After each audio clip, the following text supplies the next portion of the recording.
Hello les amis, aujourd'hui je vous propose de quitter ma cuisine pour partir à la campagne. On va partir à la rencontre d'un agriculteur de blé bio en Ile-de-France parce que c'est vrai qu'on utilise beaucoup la farine, mais est-ce qu'on connaît vraiment très bien cette céréale qui a traversé les âges? Donc c'est parti, je vous propose qu'on pose toutes nos questions à un expert sur place.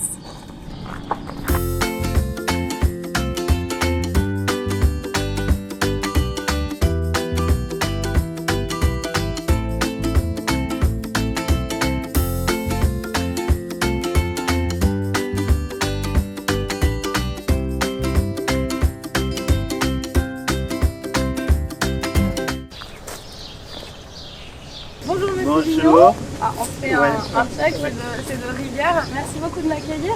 Oui. Je suis ravie, c'est magnifique ici. Je vais vous poser pas mal de questions parce que c'est vrai que je suis chef pâtissière, j'utilise beaucoup de farine, mais je crois que je ne connais pas très bien la céréale, outre les cours de CAP qui sont très théoriques.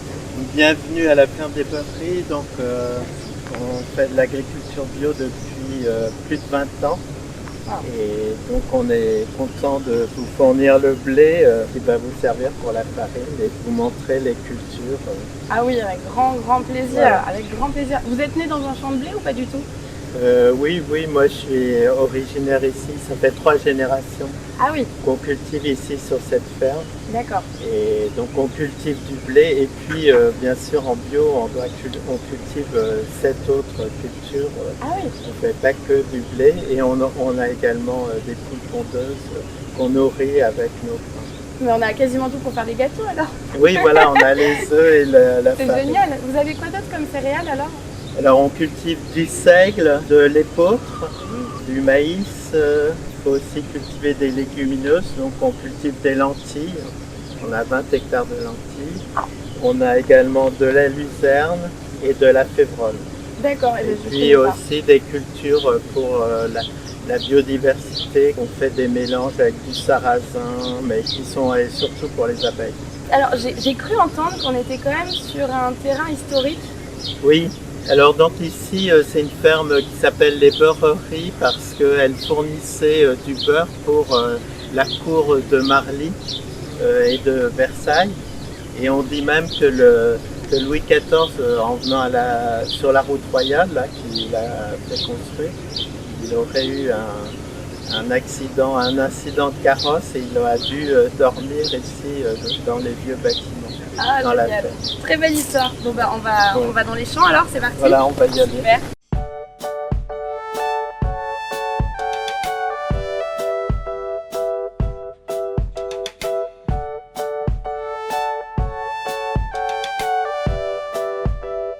On a mis les poules dehors, on a construit un nouveau bâtiment. Donc en fait, chaque bâtiment a un peu sa phase de l'agriculture. Génération à voilà.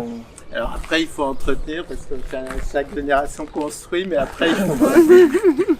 Mais je pense que c'est un peu pareil dans vos métiers aussi, où il y a des rapports de technique et de famille aussi, et de patrimoine. Nous, maintenant, on réhabilite les anciens bâtiments du monde. Ouais. Ouais, on a mis un moulin à meule bio dans un ancien bâtiment. Voilà.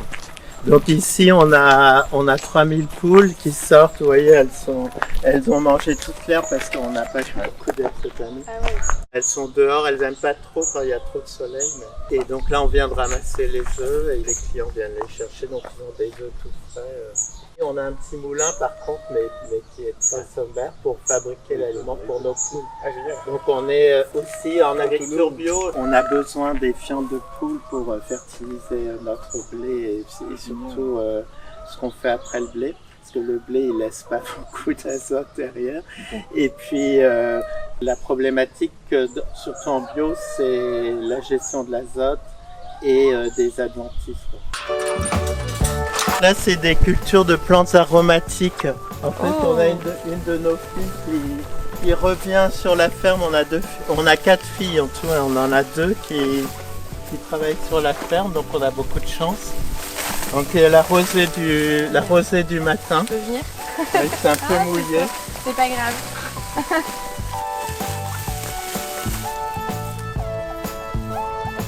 On est dans une parcelle de blé où il y avait de la févrole l'an dernier. parce qu'effectivement le précédent du blé est très important et va apporter l'azote qui est nécessaire à la plante. Donc on a apporté aucun engrais, même on n'a pas apporté de fertilisant organique directement, c'est uniquement la culture de l'année précédente qui apporte.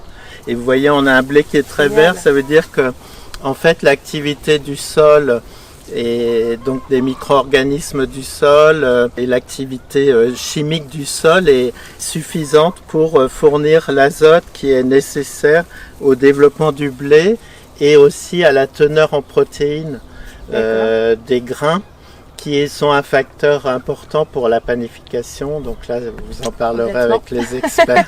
Donc on choisit nos variétés de blé pour leur résistance, éviter qu'elles aient des maladies. Vous voyez, là, on a la dernière feuille qui est en fait un véritable capteur de photosynthèse qui est faite pour se déployer, capter l'énergie solaire et la transformer en grains.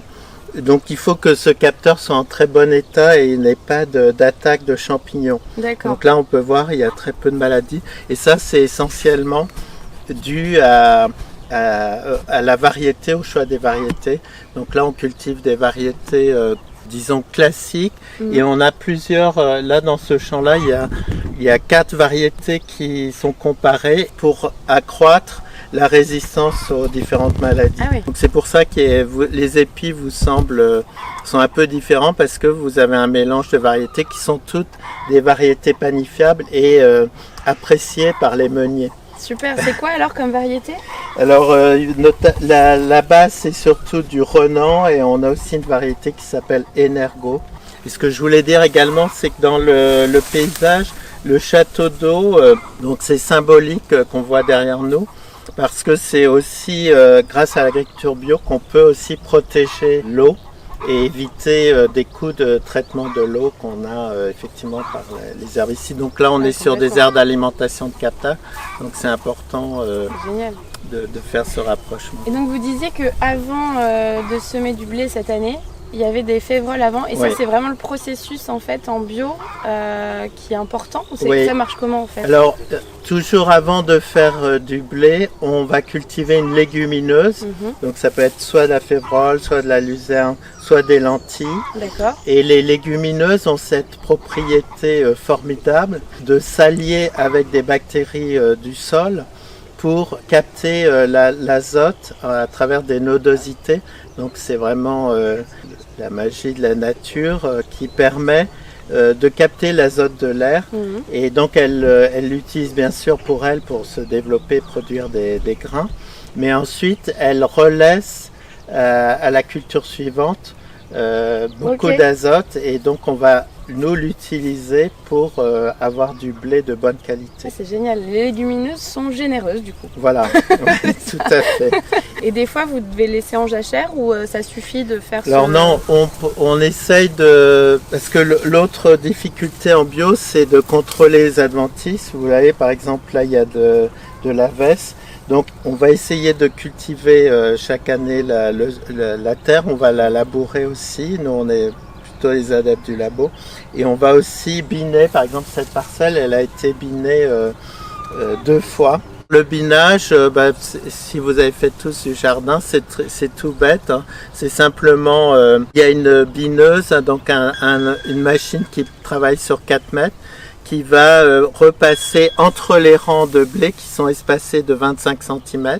Et il y a une petite caméra qui les aide, qui permet de guider pour ne pas détruire le blé. Ça permet d'éliminer une partie des adventices. L'essentiel, c'est quand même l'alternance des cultures qui permet d'éviter de casser les cycles des adventices et d'éviter qu'elles se développent trop.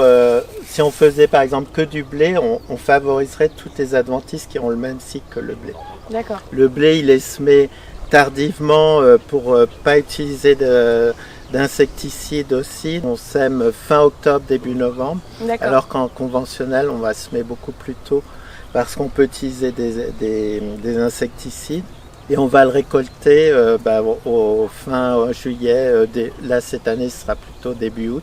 Vous êtes sujet au gel aussi, vous, comme les vignerons ou... Oui, alors le blé est résistant au gel. Hein. C'est quoi alors le cahier des charges simplifié, on va dire, parce que j'imagine qu'il est assez complexe, du blé biologique alors?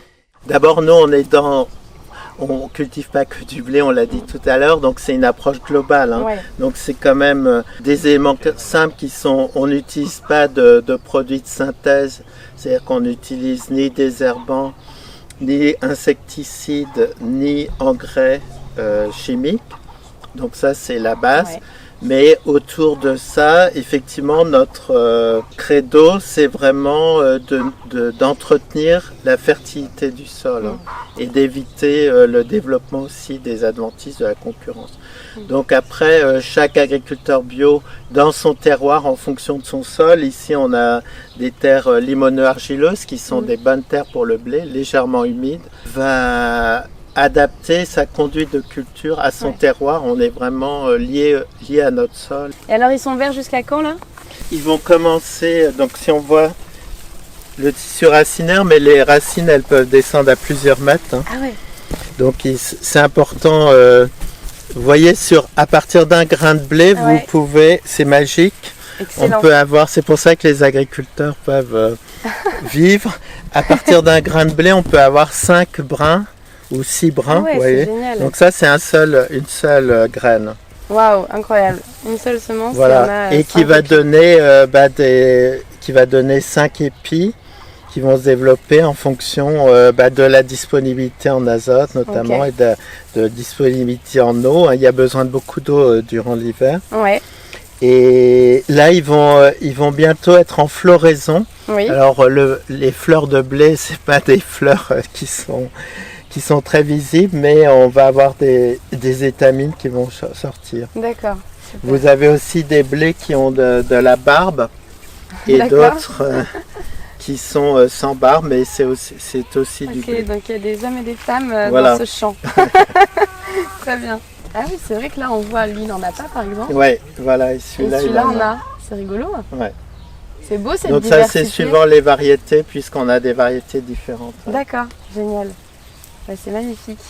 Donc du coup, je vous donne rendez-vous pour les moissons, alors c'est ça? Voilà, pour l'instant ça se présente bien, mais en agriculture, rien n'est jamais échoué jusqu'à ce que le silo soit rempli et la moisson sorte. Qu'est-ce qui peut vous embêter là, par exemple, jusqu'à août? On peut avoir éventuellement des attaques de maladies, ça va dépendre de la météo aussi. Et puis après, on peut avoir aussi de la sécheresse, de la grêle. Ouais, la grêle, ce serait terrible. Bon, a priori, là, à ce stade-là, c'est positif parce que la pousse est bonne, les plantes sont bien développées. Donc, c'est vrai qu'ils sont magnifiques, tous ces épis. Ça donne envie de s'allonger dedans. Génial. Bon, c'est super, merci beaucoup.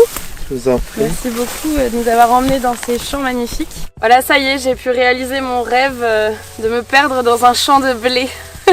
Toute seule au soleil, c'est merveilleux. J'espère que vous en avez appris un petit peu sur le blé. C'est le premier épisode, ça va continuer. On va aller au moulin bio et surtout je lui ai donné rendez-vous, enfin il m'a donné rendez-vous pour les moissons et puis on vous fera sûrement un autre épisode sur les semences et voilà. J'espère que ça vous plaît. Si vous avez des questions, n'hésitez pas à me les poser maintenant pour la prochaine vidéo. Salut!